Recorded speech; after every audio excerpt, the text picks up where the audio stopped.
Hi. Thank you, Karine. If I don't see you again in the briefing, thank you for always. You could have stopped taking the hard questions years ago, and you didn't. So we appreciate that. Over 2 years, my friend.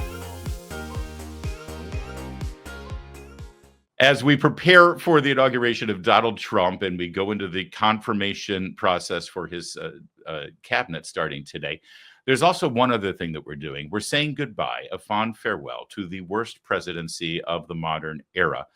Yes, that's right. I think Millard Fillmore might have been a little worse, but not too much worse than Joe Biden, the president of the United States, for just 6 more days. And yesterday, it was kind of a landmark moment as Karine Jean-Pierre, that Raggedy Ann, little tousled, shaggy-haired cutie pie, Karine Jean-Pierre held her last press briefing, and that meant that at this moment that you're about to see, for the last time in American history, Karine Jean-Pierre called on Fox News Channel's Peter Doocy. Let's watch what happened. Hi. Thank you, Karine. If I don't see you again in the briefing, thank you for always. You could have stopped taking the hard questions years ago, and you didn't. So we appreciate that. Over 2 years, my friend. This is let's say one last dance, right? I don't know how I'm going to fill my dance card now. How will I fill that void without you? You tell me. You tell me. So Start some rumors in here, I guess. He's getting red too. Look at so a week from now. All right, we're going to get to the question in a minute, but everybody was talking about that exchange right there, saying, they seem flirty. Do they have a little thing going on? And say, all right, first of all, he is happily married with a child. Number two, I think she just split up, but she is otherwise engaged and interested in, well, let's just say he's not her type. You know what I'm saying? I'm just saying. I'm not saying, I'm just saying. Number three, what was really going on there was not flirtation, but the awkward realization that the only thing that bonded these two together was exactly what Karine Jean-Pierre just affirmed, which is that man right there is the only one who actually asked tough questions in that entire room. You're the woman sitting next to him. That's the NBC News White House correspondent. She also happens to be the president of the White House Correspondents Association. Let me tell you something. She should be embarrassed right now by what just happened, because Peter Doocy says, thank you for continuing to call on me, even though they're tough questions. And Karine Jean-Pierre could have very easily said, wait a second, Peter, you're not the only one. They're all tough questions. All of you are holding my feet to the fire. All of you are part of the Fourth Estate. All of you are exercising the very important freedom of the press to speak truth to power. Every single one. No, she didn't do that because she agreed. He's the only one. He's the only one that's asking any tough questions. And they were both sort of realizing that this was the last time at that moment. And here's the NBC News White House correspondent and the president of the White House Correspondents Association smiling at Peter Doocy saying, yeah, glad you did it instead of me, but I'm not paid to ask tough questions. I'm a paid propagandist. My bosses over there at Universal Comcast, yeah, they pay me to make sure that I don't ruffle any feathers over here because they got bigger fish to fry than just the news division, you see. All right, so I just wanted to make sure everyone understood exactly what was going on there in that moment. It wasn't flirtation, no. All right, but now the question, and I got to say, actually, it's one of those Doocy things. It's like, I wouldn't have asked this question because it's not really relevant to the American people, and, Joe and Jane Smith, who are just trying to make ends meet. This is very much an inside sort of DC political question. But the way it was answered actually does reveal quite a bit about the current status of the Democrats and who's leading them after noon next Monday.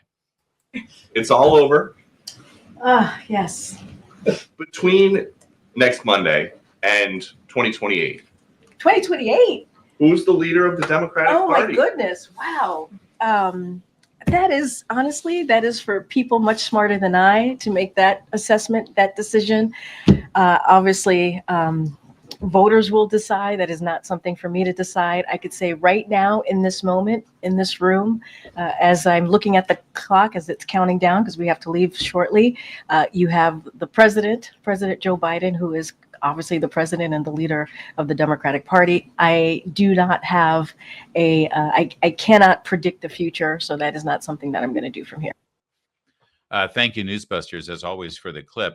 That's a weird answer, isn't it? Shouldn't the answer be, well, obviously Kamala Harris is. Kamala Harris, the vice president, who by such a narrow margin should have been the president of the United States. And obviously, she's the heir apparent. She will run and she should be the nominee by acclamation. But she didn't do that. She didn't say that, did she? That's fascinating. Well, how about the governor of the largest state in America, Gavin Newsom? Isn't he the leader of the party? Well, no, maybe not. Maybe he's having his own problems. The lack of real answer to that question, not that it's her job to be able to answer that question, but the fact that nobody even has that answer. I mean, you ask yourself, who's the leader of the Democratic Party right now? Even today, even though Joe Biden is the president, who leads that party? Honestly, the same person who's been leading the party for the last 8 years, Barack Obama. That's who the leader of the Democratic Party is. By the way, one other quick note here on Karine Jean-Pierre. Karine Jean-Pierre is going to probably get a multi-million-dollar book deal to tell all. And let me explain what tell all means. See, the only reason why a publisher would give her a book deal, and the only reason why anybody would buy the book, is to find out exactly what was really going on at the White House that she never told us about, even though she is the White House spokesperson. Her job is to speak on behalf of the White House and to tell the truth to the American people. And if she gets a multi-million-dollar book deal, that book will be full of little tidbits of examples of the truth she didn't tell. Think about that for a minute. She is going to be rewarded with $1 million book deal to expose all of her own lies. Here, I said this, but here's what was really going on. I mean, it won't be that explicit the way she writes it, but that's really what this is all about. She's also, honestly, the most incompetent White House spokesperson in my lifetime, and that's saying something. And she will probably be also rewarded with positions on boards of directors or maybe vice presidents or chief communications officers of a Fortune 100 company, where she'll advise major corporations on how to properly communicate issues to consumers and to the American people. And she'll get paid a tidy sum for that job, too. And boy, we wish her well. Good for her. She will be rewarded for lying on behalf of the Biden administration, because that's how these things work. Increased tariffs on our trade partners, tax cuts and regulation changes. Learn why right now gold is a viable diversification tactic now more than ever. Birch Gold, the only company I endorse, is releasing their ultimate guide for gold in the Trump era with a foreword written by Donald Trump Jr. I think he knows what he's talking about. To get your free copy along with Birch Gold's free information kit on gold, text my name, Larry, L-A-R-R-Y, to the number 989898. The national debt continues to increase.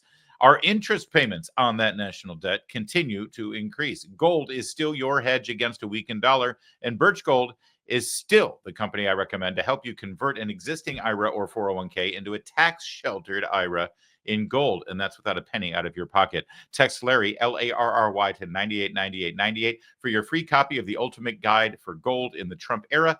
No obligation, only information. They've got an A+ rating from the Better Business Bureau and thousands of happy customers. You too can turn to Birch Gold. Text Larry to 989898. Do that today. Do it right now. Do it. Are you done? Did you do it? Did you do it?